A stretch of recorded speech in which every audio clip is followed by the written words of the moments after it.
ಕರ್ನಾಟಕದ ಗಡಿ ಜಿಲ್ಲೆ ಬೀದರ್ನ ಮೊದಲ ಮಹಿಳಾ ಪೈಲಟ್ ಆಗಿ ಸಾಧನೆ ಬರೆದಿದ್ದಾರೆ ಪೂಜಾ ಸದಾಂಗೆ. ವಾಣಿಜ್ಯ ವಿಮಾನ ಹಾರಾಟದ ಪೈಲಟ್ ಆಗಿ ಮೂಡಿಬಂದಿದ್ದಾರೆ.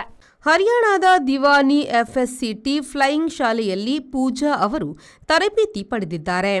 2 ವರ್ಷದ ತರಬೇತಿ ಮುಗಿಸಿರುವ ಅವರು 200 ಗಂಟೆಗಳ ವಿಮಾನ ಹಾರಾಟ ನಡೆಸಿ ಕಮರ್ಷಿಯಲ್ ವಿಮಾನ ಪೈಲಟ್ ತರಬೇತಿ ಪಡೆದಿದ್ದಾರೆ. ಪೈಲಟ್ ಲೈಸೆನ್ಸ್ ಪಡೆಯಲು 200 ಗಂಟೆಗಳ ಸುಗಮ ವಿಮಾನ ಹಾರಾಟ ನಡೆಸಿರುವುದು ಕಡ್ಡಾಯ.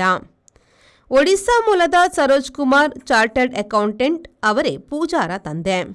ತಾಯಿ ರಾಯಚೂರಿನವರು, ಅಚ್ಚ ಕನ್ನಡತಿ ಶಾಂತಿಶ್ರೀ ಅವರು ಗೃಹಿಣಿ. ಇಬ್ಬರು ಕಲಬುರಗಿ ಜಿಲ್ಲೆಯ ಸೇಡಂನಲ್ಲಿ ಕೆಲಸ ಮಾಡುವಾಗ ಮದುವೆಯಾಗಿದ್ರು. ಮಂತ್ರಿಯಾಗಿದ್ದ ದಿವಂಗತ ಗುರುಪಾದಪ್ಪ ನಾಗಮಾರನಹಳ್ಳಿಯವರು ಬೀದರ್ನಲ್ಲಿ ನಾರಂಜ ಸಕ್ಕರೆ ಕಾರ್ಖಾನೆ ಸ್ಥಾಪಿಸುವಾಗ ಸರೋಜ್ರನ್ನು ಲೆಕ್ಕಪತ್ರಕ್ಕೆ ಕರೆಸಿಕೊಂಡಿದ್ರು. ಅಂದಿನಿಂದಲೂ ಈ ಕುಟುಂಬ ಬೀದರ್ನಲ್ಲಿ ನೆಲೆಸಿದೆ. ಮೊದಲು ಹೋದಾಗ ಪೂಜಾಗೆ 2 ವರ್ಷ. ಬೀದರ್, ಧಾರವಾಡ, ಬೆಂಗಳೂರುಗಳಲ್ಲಿ ಓದಿ BBA ಮುಗಿಸಿರುವ ಪೂಜಾ ಮುಂದೆ ಪೈಲಟ್ ತರಬೇತಿಗೆ ಹೋಗಿ ಯಶಸ್ಸು ಕಂಡಿದ್ದಾರೆ. Bureau report, V4 news, Bidar.